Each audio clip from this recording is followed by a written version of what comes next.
Healthy kids meal today. What do we got here? Well, Joe, we have our pea sauce that goes with our little baby shell pasta. See, cooking with kids, it doesn't have to be cutesy. They're pretty smart. And a child knows their palate probably better than an adult. So what we have to do is try to get them to taste different things. And part of what the challenge is to make it bite-size on their level so it's accessible to them. And easy to eat, too. Okay. Easy to eat. So what I want to start today talking about is this pea sauce that my grandma Lena, it's a Depression-era peasant dish that I've cooked for movie stars, and they flip out because it looks great. This is what I term mother's milk. It cannot be improved upon. The sweetness of the peas, we're using canned peas with the juice, and basically we start with this sauce. Take your recipes now. I'm going to walk you through it. You'll get in a saute pan some diced potato, one diced potato and one diced yellow onion, and saute, pretty simple. Saute that with some olive oil until it gets caramelized. That means the onions get translucent and they start to get a little brown around it. Right. That's where you get that flavor. This is a real simple recipe, so the steps have to be done well. So once you get those vegetables and they're caramelized, that means the sugars are brought out of them.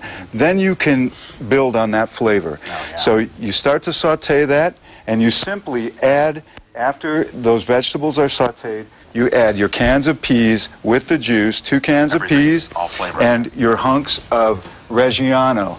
And that marries together and reduces to make this beautiful sauce. And it's sweet and savory, so kids love it. It's really nice on their palate. Now, what are we doing with this chicken over here? You're going to have me, I'm looking at that chicken. I want to bread it. And kids love doing this. Kids love breading stations.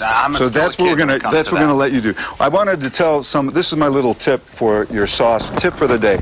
Take your cans like this and take both ends off and just stomp on them, and they look like this. And if you have a gas burner, you can put that down to diffuse the heat, and you put your sauce on there, and it's less likely to burn. Look at that. It's a good tip. Okay? All these things are things that we do to make it easy. So, Joe, first of all, we're working with chicken, so the big thing is salmonella.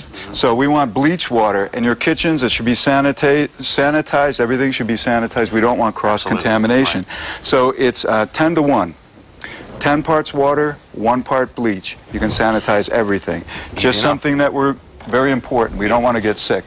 So I'm going to switch places with you. I'll jump over here. And this is our organic chicken breast with no hormones and no antibiotics. We're going to make bite-sized. And we're going to make bite-sized pieces. Do you want to do that? Or do you want this way? Just fingers.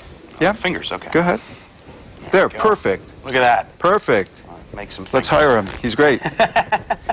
Wonderful. All right. This is easy enough. These are things that kids can pick up and eat. That's really important when cooking for children. Okay. Now. Okay. And we have our breading station. So we always want to start with something. Flour. The chicken is slimy. This is Wonder of flour. Right in there. Right in there. Next one, we go to our egg wash, which is a cup of milk and 3 eggs. And then I'll just. And next, our seasoned breadcrumbs. Those are seasoned with Parmesan grated cheese. And you can a little parsley. Right, a little parsley and Parmesan. You can do them Cajun. You can do them any spice. You know, your child will tell you their palate. They'll tell you if they like spicy. They'll tell you you're making them spicy, right? Yeah. I never met a kid that didn't know what they didn't like. This little station right here, though, has got to be really enjoyable for a kid just to be, playing around with and making something, too, like you were saying Kids earlier. are interested in every facet of cooking, Joe. Absolutely. They love the chemistry of it. They like the snap, crackle, pop. Right. And these things are all textures, and their little minds are going, why are we doing this? Right. And the reason we're doing the flour is to let the egg wash adhere to the flour. Stick to the flour. And then we get the slimy egg wash, and then it goes into that.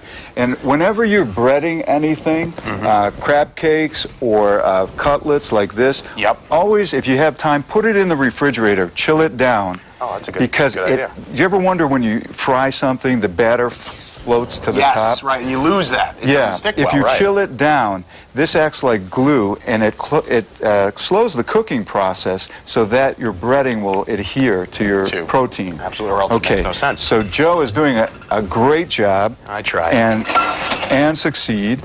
And so I'm going to put our saute pan, and we do not need this when we're sauteing because we want direct heat, high heat.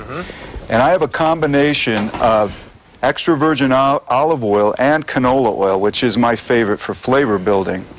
It's a light oil with a heavy oil, and we're going to let that go up to temperature, and Joe's going to saute those. We're going to start cooking this stuff, but we're just going to jump forward right now, the magic of TV. We're going to show you the finished product. It looks great, and any kid would love to eat something like this, I think. The way I think so. Actually, it's like a sun or something. Yeah. Something neat right there. There we go.